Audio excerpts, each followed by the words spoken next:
Hi friends, આજે આપણે બનાવવાની છે પાલક ખીચડી. એની માટે બે મોટી જુડી પાલક મેં ધોઈ અને એને બાફી રાખી છે. બે મોટી જુડી પાલકને લીધેલી છે. ખીચડી માટે પરિમલ ચોખા 1 વાડકો અને એ જ માપની વાડકીનું અડધી કપ ફોતરા વગરની મગની દાળ. અને આને મેં મિક્સ કરી ધોઈ અને અડધો કલાક પલાળેલું અને એમાં મીઠું ને હળદર નાખી 4.5 કપ પાણી, આ જ કપનું માપ લેવાનું, 4.5 કપ પાણી અને એને 4 વિસલ સુધી કુકરમાં કૂક કરી દેવાનું. બીજી સામગ્રી તમને જોશે: 1 ઇંચ આદુનો ટુકડો, 7 લસણની કલી, 1 મોટો કાંદો, 1 મોટો ટમેટો આવી રીતે સમારેલા, મીઠું સ્વાદ અનુસાર, બિરયાની મસાલો, લાલ મરચું, હળદર, ધાણા જીરું 1 ટીસ્પૂન લાલ મરચું, હળદર, ધાણા જીરું, 2 મોટા ચમચા તેલ, 2 મોટા ચમચા ફ્રેશ ક્રીમ નાખશું આપણે, અને અહીંયા 7 લીલા મરચા. હવે આપણે પાલક ખીચડી બનાવવાનું ચાલુ કરીએ. સૌથી પહેલા પાલકને આવી રીતે નીચોવી લેવાની, એકદમ પાણી બધું કાઢી કાઢવાનું અને મિક્સચરમાં નાખી દેવાનું.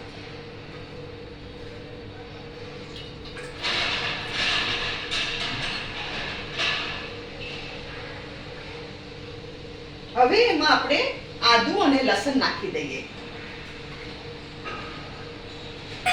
હવે એમાં આપણે ગ્રીન ચીલીઝ નાખવાના છે.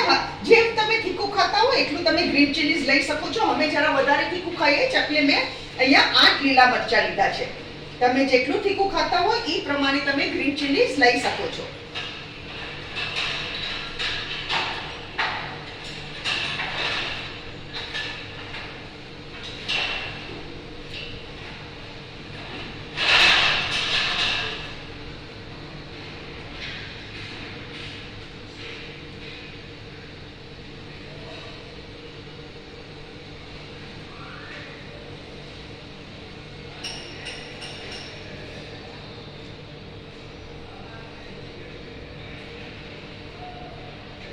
હવે આને આપણે મિક્સચરમાં ગ્રાઇન્ડ કરી દઈએ.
આપણી પાલક એકદમ સરસ પીસાઈ ગઈ છે.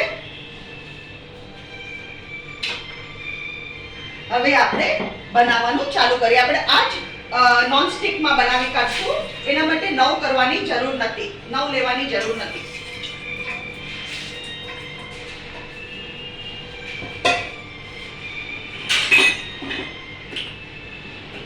આપણે ગરમ કરવા મૂકીએ નોનસ્ટિકને. અહીંયા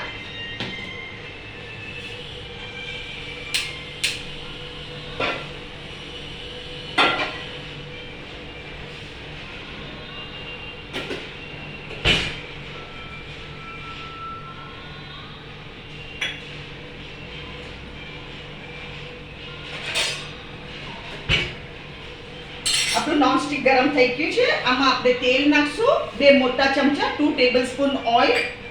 એમાં આપણે અનિયન્સ નાખી દઈએ. કાંદાને 2 સેકન્ડ સુધી આપણે એને સસડાવવાના.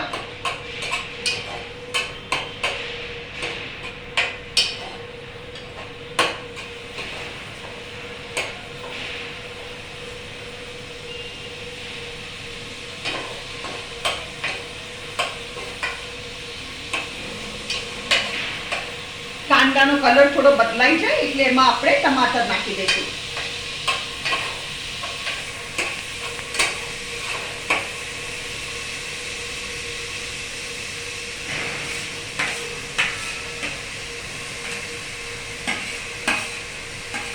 હવે આપણે આમાં ટમાટર નાખીએ છીએ અને એને બી આપણે સોટે થવા દઈએ.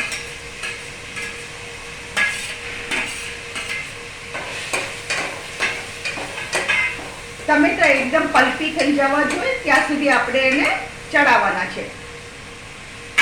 હવે આપણે ટમેટાના ભાગનું મીઠું નાખીએ, ખાલી ટમેટાના ભાગનું, પાલકનું નહીં, ટમેટાના ભાગનું થોડું મીઠું નાખીએ એટલે ટમેટા જલ્દી ચડી જાય.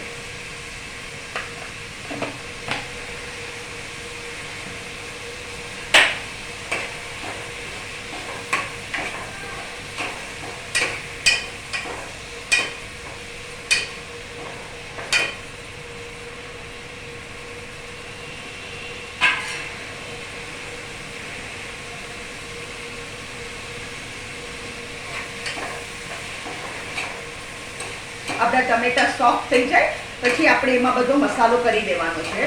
પહેલા ટમેટા એકદમ સોફ્ટ થઈ જવા જોઈએ.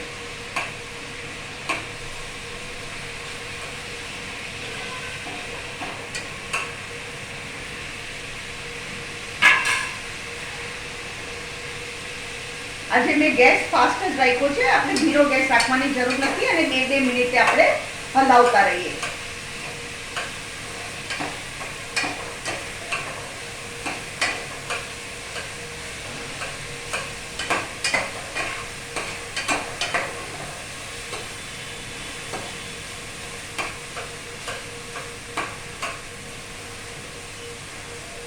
હવે આમાં થોડું આપણે પાણી નાખી દઈએ.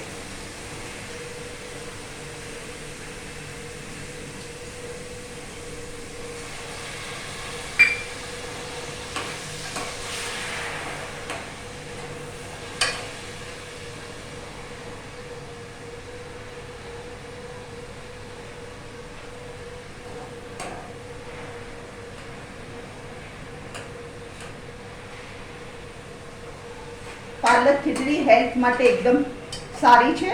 ઇટ ઇઝ વેરી ન્યુટ્રિશિયસ અને વિન્ટરની સિઝનમાં તો ભરપૂર આપણને પાલક મળે છે. એમાં ભરપૂર વિટામિન એ હોય છે જે આંખ માટે બી બહુ સારી છે. એકવાર તમે આ ડિશ બનાવશો તો અઠવાડિયામાં જરૂર એકવાર તમે બનાવવાના છો. અને આ બહુ ઇઝી છે બનાવવાનું બી. It is not so time consuming. એકદમ સરળતાથી બની જાય છે.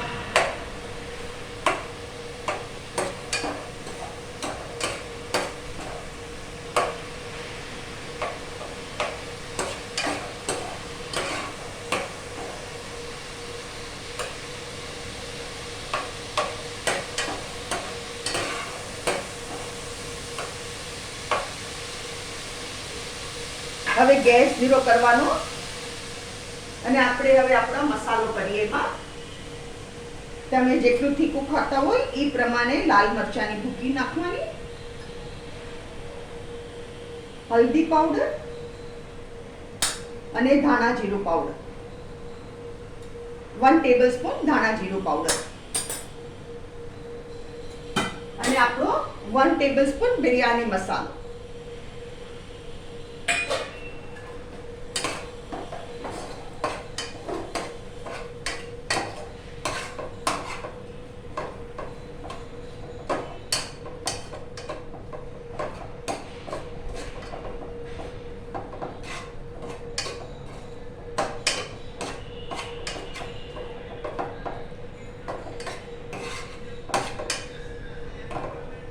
જો કેટલું પલ્પીને મસ્ત થઈ ગયું. હવે આમાં આપણે પાલક નાખી દઈશું.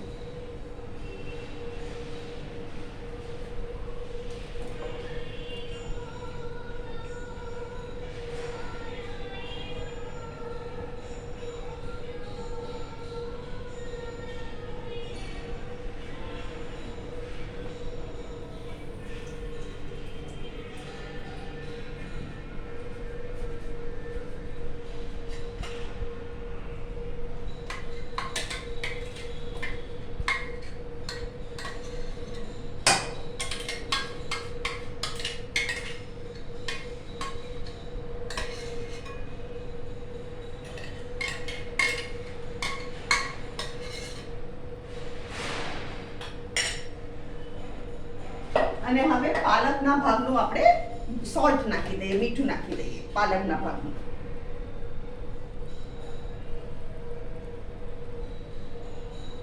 ખીચડીમાં ઓલરેડી મીઠું આપણે નાખી ચૂક્યા છે, એટલે ખાલી પાલકના પૂરતું જ આપણે મીઠું નાખવાનું અને એને એકવાર મિક્સ કરી દેવાનું આવી રીતે.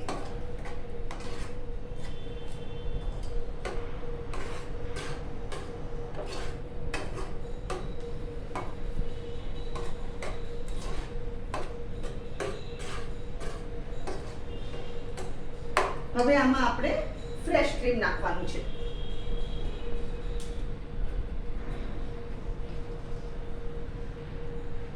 બે ટેબલસ્પૂન જેટલું ફ્રેશ ક્રીમ નાખી દેવાનું, 2 ટેબલસ્પૂન જેટલું, મોટા ટેબલસ્પૂન ભરીને, અને એકવાર પાછું એને મિક્સ કરી દેવાનું.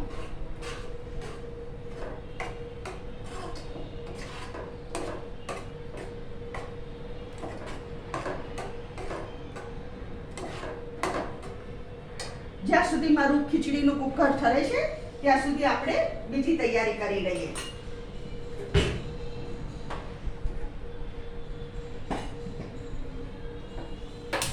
પાલક આપણે આ સાઈડ મૂકી દઈએ અને અહીંયા આપણે તૈયારી કરી લઈએ.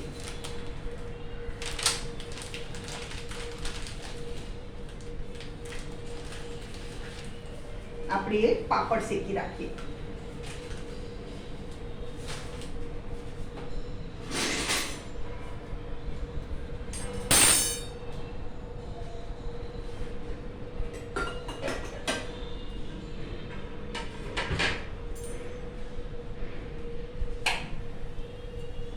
આની સાથે પાપડ બહુ ટેસ્ટી લાગે. પાપડ, કાંદા, આચાર તમે ખાતા રહી જશો એવી રીતે તમે સર્વ કરશો તો. અને રાયતું.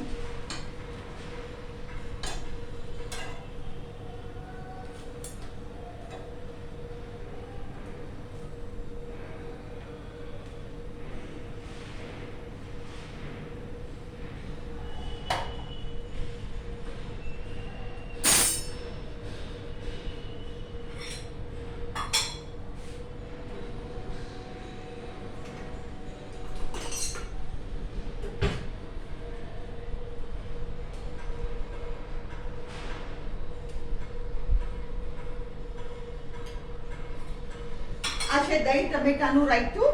આમાં મેં કોથમરી, લીલું મરચું, મીઠું અને લાલ મરચું નાખ્યું છે. મારી પાસે કાકડી અવેલેબલ નથી, નહીં તો તમે આમાં કાકડી બી નાખી શકો. કાકડીથી એ સ્વાદ બહુ સરસ આવે છે. હવે અહીંયા આપણી પાલક ખદખદી ચૂકી છે. એને આપણે ચેક કરીએ કે આપણું કુકર થઈ ગયું છે કે નહીં. જો કુકર એકદમ સીટી થઈ ગઈ છે. હવે આમાં આપણે આપણી ખીચડી નાખી દઈએ. ખીચડી જો કેટલી સરસ થઈ છે. હવે આમાં આપણે આપણી ખીચડી નાખી દઈએ.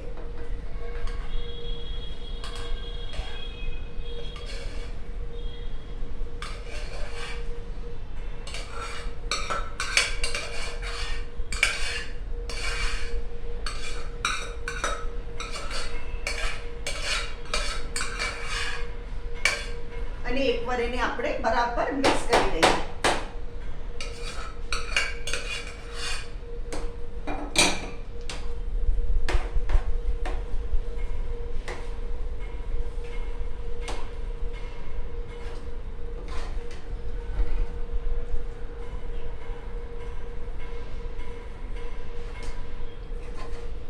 ફ્રેશ ક્રીમથી આમાં એકદમ પાલકમાં સ્મૂથનેસ આવે છે અને એકદમ ટેસ્ટી લાગે છે. ફ્રેશ ક્રીમ આમાં બહુ ઇમ્પોર્ટન્ટ ઇન્ગ્રેડિયન્ટ છે.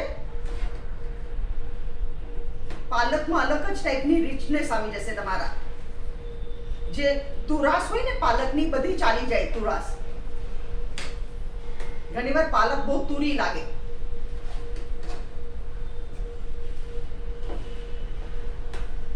Now our palak khichdi is ready. અને આપણે હવે તૈયાર થઈ ચૂકા છે ખાવા માટે. સ્ટીમિંગ હોટ પાલક ખીચડી.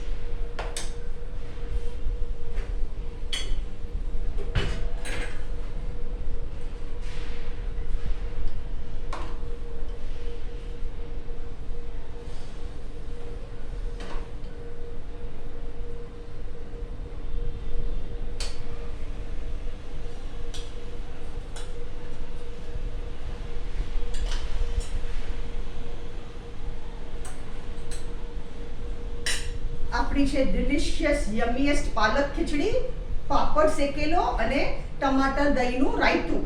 અગર તમને મારી વિડીયો પસંદ આવી હોય તો પ્લીઝ લાઈક કરજો અને મારી ચેનલને સબસ્ક્રાઇબ જરૂર કરજો.